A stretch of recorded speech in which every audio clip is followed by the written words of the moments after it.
വലിയ ഞണ്ട്, സോറി വലിയ കക്ക അതിൻ്റെ ഉള്ളിലേക്ക് തുറന്നിരിക്കുന്നുണ്ട്. ഒരു പേടിയില്ല. അത് അടയ്ക്കുന്നു. തുറക്ക്. ഹലോ. വലിയ കക്ക. ഇത്രയും വലിയ കക്ക ഞാൻ ആദ്യമായിട്ട് കാണണം. എൻ്റെ അത് 4 വിരൽ നോക്കും മുൻപ് അതിൻ്റെ ഏതാണ്ട് അത് വരയ്ക്കുന്നുണ്ട്. അതുപോലെ ഇത് 2 ലെയറാണ്. സോറി, അത് ഫോക്കസ് ആവില്ല. ആടാ, അതായത് ഇവിടെ ആ ബ്ലാക്ക് കളറിൽ കാണുന്നത് ഒരു ലെയർ, അതിൻ്റെ ഉള്ളിൽ പുതിയൊരു ലെയറാണ്. പുതിയൊരു കക്കയുടെ ഇത് രൂപം കൊള്ളണ പോലെ എന്തോ ഒരു പ്രത്യേക ഒരു, ഞാൻ ആദ്യമായിട്ട് ഇങ്ങനെ കാണണം. ചിലപ്പോൾ അറിയണവരുണ്ടായിരിക്കാം. കണ്ട, 2 ലെയറാണ്. പഴയ തോട് വലുതോരണുണ്ട്, അതിൻ്റെ ഉള്ളിൽ ഇത് വലിയൊരു പുതിയൊരു തോട്, അതിൻ്റെ ഉള്ളിലാണ് മറ്റേ ഫ്ലഷ്. അത് നോക്കണു. Hello hello. വിരൽ വെച്ച് ഇങ്ങനെ കടിക്കുന്ന പോലെ ഉണ്ടാവും.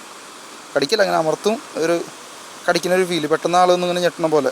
ആക്കുന്നില്ല, അതിന് പേടിയൊക്കെ മാറിയെന്ന് തോന്നുന്നു. ഹലോ. ഉള്ളിലേക്ക് ക്ലാരിറ്റി ഇല്ല അല്ലേ, തുറന്നിരിക്കണ ഒരു പേടിയില്ലാണ്ട്. ഹലോ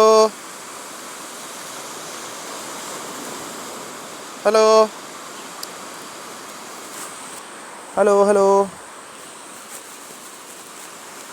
അതടച്ചു. കണ്ടോ, 2 ലെയറാണ്. പുതിയൊരു ലെയർ, ഇതിനുള്ളിലത്തെ വേറെ ലെയർ. കണ്ടോ, ഞാൻ ആദ്യമായിട്ട് ഇങ്ങനത്തെ ഒരു കക്കാനി, ഇത്ര വലുപ്പമുള്ളൊരു കക്കാനി ഞാൻ കാണുന്നത്. അതുകൊണ്ട് ഞാൻ ഒരു വീഡിയോ പിടിച്ചു വെച്ചാണ്. കൊള്ളാം. അതുപോലെ ഇത്ര ധൈര്യമുണ്ട് കക്കയ്ക്ക്. ഈ പാവത്തിനെ തിന്നാനും തോന്നുന്നില്ല. എന്താണ് വെള്ളമൊക്കെ വരുന്നില്ല, മുള്ളിയാ.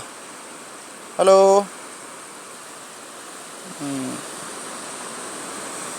ഓക്കെ, അതിൻ്റെ കടൽ വെള്ളമായിരിക്കാം, അങ്ങനെ തുപ്പണ പോലെയൊക്കെ ഉണ്ടാവാറുണ്ട്.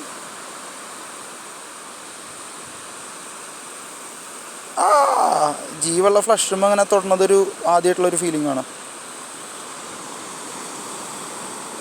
ഹലോ. എടാ ഫ്ലഷ്. കൈ ഇത് ഇറുക്കി പിടിച്ചു ഉണ്ടോ. ഓക്കെ, അപ്പോൾ എനിക്കിഷ്ടപ്പെട്ടു ഇങ്ങനൊരു ഇതിനെ. ഓക്കെ, അടയണില്ല ഇപ്പോൾ, മീൻസ് അതങ്ങനെ തുറന്നേ ഇരിക്കുകയാണ്. സ്റ്റാർട്ടിങ്ങൊക്കെ എടുത്തപ്പോൾ ഒരുപാട് അത് ഇങ്ങനെ കിടന്ന് അടച്ചടച്ച് നിൽക്കുമായിരുന്നു, തുറക്കുകയേ ഉണ്ടായിരുന്നില്ല. ഇപ്പോഴാണെങ്കിൽ നല്ല രീതിയിൽ തുറന്നിങ്ങനെ ഇരിക്കുകയാണ്, കാണാവുന്ന രീതിയിൽ ഫുൾ ടൈം. അത് തീരെ പേടിയില്ല. ഓക്കെ, അപ്പോൾ ഒരു കക്ക വിശേഷം. ഓക്കേ.